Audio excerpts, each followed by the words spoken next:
Hello everyone, आप देख रहे हैं चैनल अमीन इन्फो। आज की इस वीडियो में हम बात करेंगे दोस्तों, जो आपका सेमेस्टर 3 का स्किल इन्हांसमेंट सब्जेक्ट है ट्रांसलेशन स्टडीज़। इसका हम एक पेपर डिस्कस करने वाले हैं, जिससे आपको एक आइडिया हो जाएगा कि इस पेपर में किस तरीके के क्वेश्चन आपसे पूछे जाएंगे। तो पहले इसका हम जो सिलेबस है उसका थोड़ा बहुत ओवरव्यू ले लेते हैं। तो आपको पता ही है सिलेबस कहाँ से आपको डाउनलोड करना है।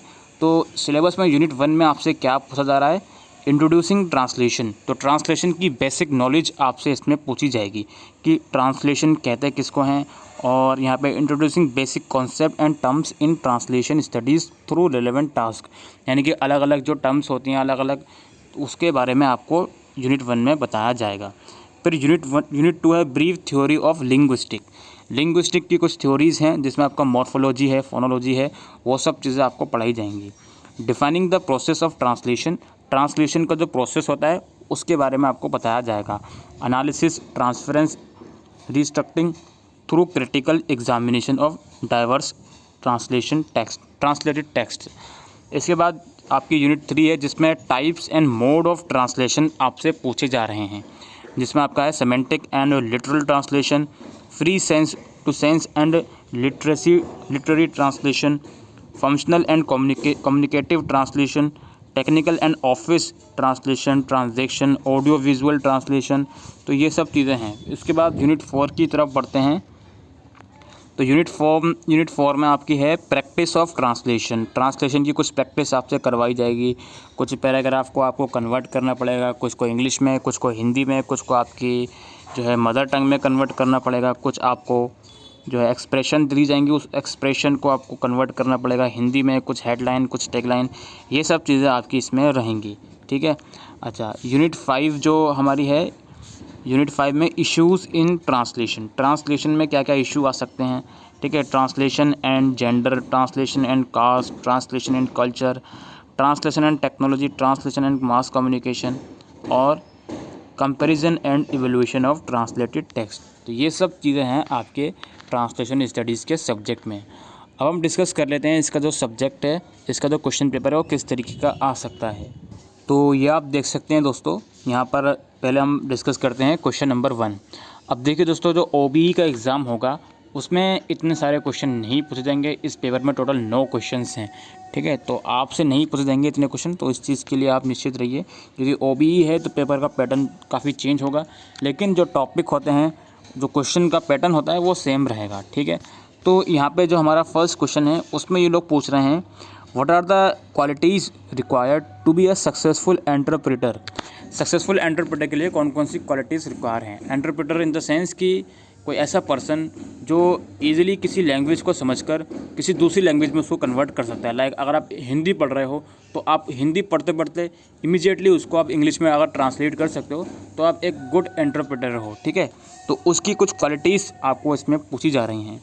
फिर है a multilingual society is built on the shoulder of good translators, discuss. Multilingual society क्या हो गई? मल्टीलिंगुअल सोसाइटी यानी जो अलग अलग कल्चर के लोग जहाँ पर रह रहे हैं, अलग अलग लैंग्वेज बोलने वाले लोग जहाँ पर रह रहे हैं, उस सोसाइटी, वो जो सोसाइटी होती है वो किसी अच्छे ट्रांसलेटर के कंधे पर ही बिल्ड होती है। इसके बारे में आपको डिस्कशन करना है। तो बेसिकली इसमें आपको एक गुड ट्रांसलेशन की जो क्वालिटीज़ होती हैं और एक जो गुड ट्रांसलेटर होता है वो किस तरीके से किसी सोसाइटी में काम करता है, उसके बारे में आपको इसमें बताना है। फिर यहाँ पर आती है बारी क्वेश्चन नंबर 2 की। Describe the 3 stage process of translation के कुछ प्रोसेस होते हैं 3 स्टेजेस के, उसके बारे में आपको डिस्क्राइब करना है। या फिर discuss the different types of audio visual translation and their application in real life. Audio visual translation जो होती हैं वो अलग अलग तरीके की होती हैं।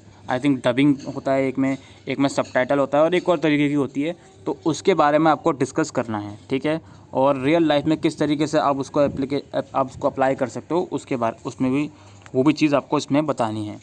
क्वेश्चन नंबर 3 में ये पूछ रहे हैं, right short note on any 2 of the following. किन्हीं 2 पर आपको शॉर्ट नोट लिखना है, जिसमें आपका ट्रांसक्रिप्शन है, सबटाइटलिंग है, रजिस्टर है, डायनेमिक इक्विवेलेंस है। ठीक है। तो ये आप पढ़ोगे पेपर में, आपको अपने सब्जेक्ट में पढ़ोगे तो आपको पता चल जाएगा ये सब चीज़ें। क्वेश्चन नंबर 4 है, give English equivalent of the following idioms and provide a brief explanation. तो कुछ यहाँ पे आपको एक्सप्रेशन दी हुई हैं, जैसे अंत भला सब भला। अंधों में काना राजा, घर का भेदी लंका ढाए, गरजने वाले बरसते नहीं हैं। तो ये कुछ आपको आइडियम्स दे रखे हैं।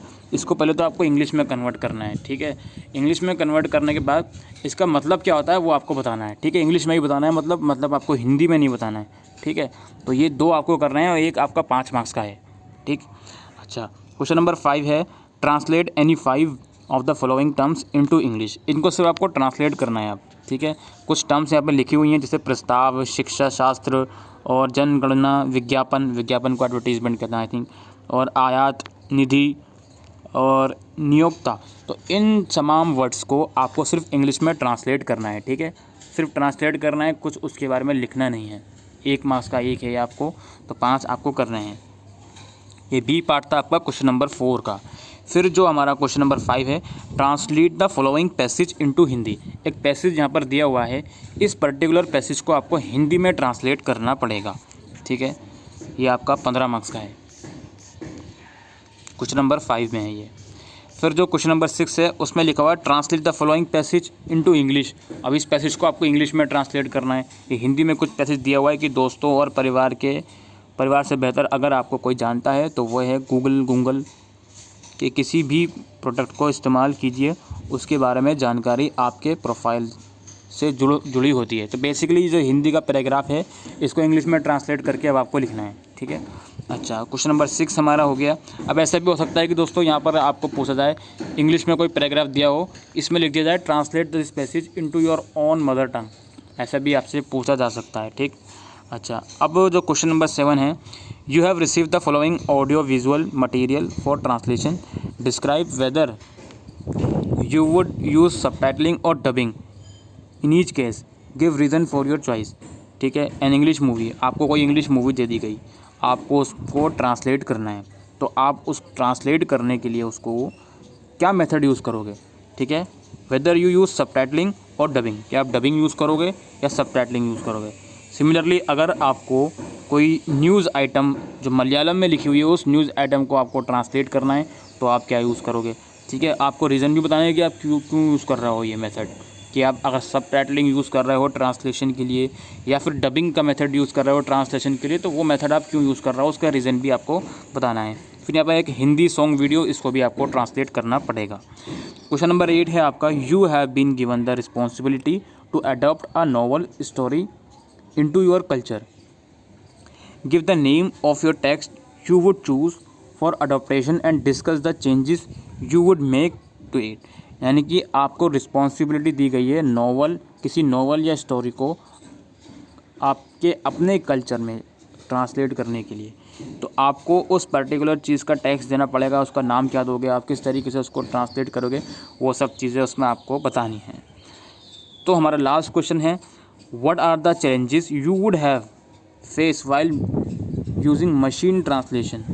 Elaborate on the measures you would take to counter them. Basically यहाँ पर एक मशीन ट्रांसलेशन होता है, उसको यूज़ करते हुए आपको क्या क्या दिक्कतें आ सकती हैं और उन दिक्कतों को आप रिजॉल्व कैसे कर सकते हो उसके बारे में आपको बताना है। जो लास्ट यूनिट हमने देखी थी कि इश्यूज़ इन ट्रांसलेशन, उसमें से ये यूनिट उठकर आई है, ये क्वेश्चन उठकर आया है।